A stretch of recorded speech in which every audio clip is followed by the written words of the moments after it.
মাছটার সাইজ দেখেন, দেখছেন? খুব সামান্য মশলা দিয়ে আমি ইলিশ মাছটা রান্না করবো। এই দেখেন, শুধু পেঁয়াজ আর কাঁচা ঝাল। তাওয়াটা গরম হয়ে গেছে।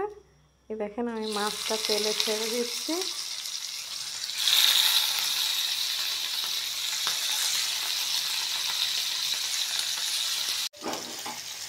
পেঁয়াজ কাঁচা ঝাল ছেড়ে দিচ্ছি। এর ভিতরে অল্প লবণ, এই দেখেন, অল্প একটু হলুদ। আমি যেহেতু মাছটা দো পেঁয়াজা করবো, এজন্য একটু পেঁয়াজ বেশি দিয়েছি।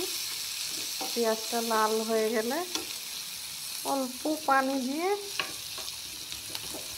মাছটা দিয়ে দিব।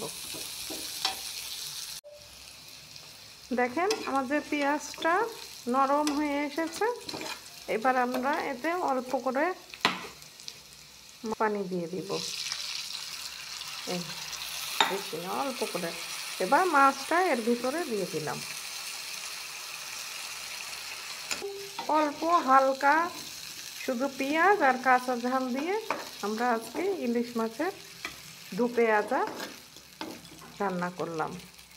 পানিটা টেনে গেলেই কমপ্লিট হয়ে যাবে আমাদের ইলিশ মাছের দো পেঁয়াজা। পেঁয়াজে তেল ছেড়ে দিয়েছে, আমাদের ইলিশ মাছের দো পেঁয়াজা কমপ্লিট।